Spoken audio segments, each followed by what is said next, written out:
There were so many. Before, FaZe Jeb would be offered a place in one of Call of Duty's most prestigious gamer clans. Before he would build a YouTube channel with nearly 2 million subscribers in just a few years. I can't really contain myself. I'm having a difficult time containing myself right now. I need to say thank you guys before. Before he would complete a Rubik's Cube challenge to win his trademark pink headset. Growing up in New Jersey and being raised by his grandparents, Jeb was a bit of an unruly child who didn't always get along with most people throughout school. He loved gaming ever since he was little and wanted to be able to take his hobby and turn it into a profession. While working a full-time job with overtime, he'd come home and film and edit sometimes for hours, missing out on sleep so that he could build his YouTube channel. His videos mainly specialize in Call of Duty commentary and rages, and eventually he got the opportunity to join one of COD's most well-known and feared clans, FaZe. Hi everyone, I'm Azzy, and welcome to Before They Were Famous, documenting the life of FaZe Jeb prior to fame, here for you on Before They Were Famous. As always, let us know in the comments down below who you want us to document next. I'm also a gamer, so if you want to see me, you can check me out on my personal YouTube channel, Azzyland.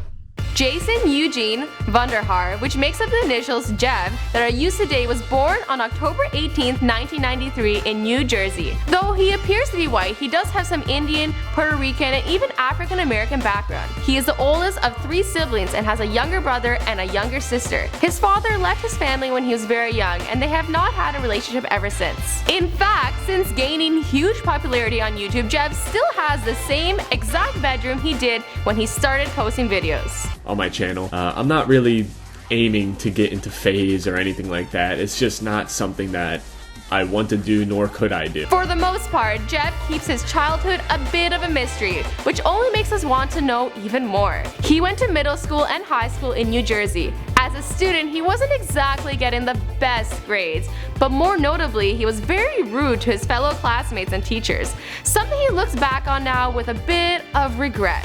I don't know, just thinking back on it, I think things would have just been a lot easier if I just went with the flow instead of just, I don't know, just fighting the fucking power and being a rebel asshole. He wasn't the most social kid, but he never passed up the chance to show off his swinging skills to the girls during recess. In fact, one time he attempted to jump off a swing in front of his grade school crush. Now, he had experienced his growth spurt early, and he's still learning to deal with his new body, so it didn't go so well.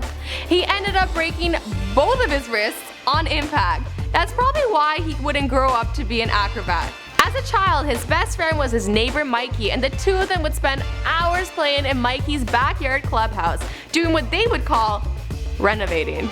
Basically hanging up tarps and throwing whatever items they could find onto the clubhouse to make it look super cool. I used to call this making a fort, but whatever they want to call it. One time Jeb accidentally hit himself in the head with a cinder block, causing massive bleeding, but luckily no concussion. That's probably when he decided he wasn't going to be a construction worker. A couple days ago I mentioned in that video, boosted. Yo, I want everyone to know that my penis is shriveled. It happens to the best of us. Jeb was actually part of a metal band in middle school and sported long hair because he thought it'd be more fun to headbang with. Plus, the ladies seemed to love it. Back then at least. He also took up mixed martial arts in high school but stopped because of an injury. I'm seeing a little bit of a pattern with this guy.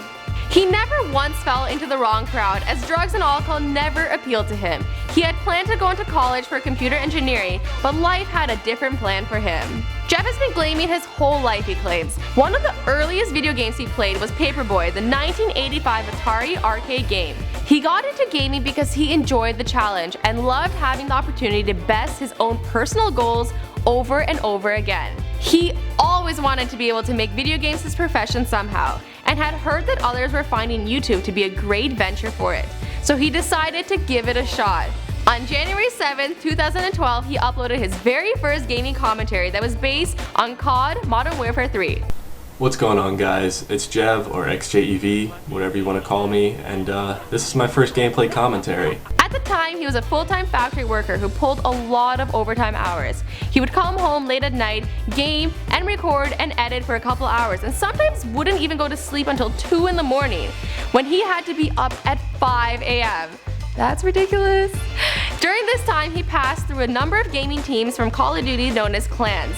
These included Caliber, Darth, and Cure. With time and effort, Jev pulled his YouTube up to 30,000 subscribers with his hilarious rants, rages, and gameplay commentary. Eventually, in 2014, he was noticed by FaZe, one of the most prestigious sniper clans in Call of Duty competitive online worlds. I don't know. I don't know how it happened either. I'm just as surprised as you. From there, his YouTube grew exponentially due to the extra exposure, and Jev made his goal to always just be himself. And the rest of the story? Well, you guys all know the story because this is before they're famous. Awesome, guys, thank you so much for watching. I hope you enjoyed this video. We've also done some other gamers, other FaZe members. Make sure to check them out. Until next time, bye! Just thank you guys. And I truly hope that I can just continue doing this for as long as you guys allow me to.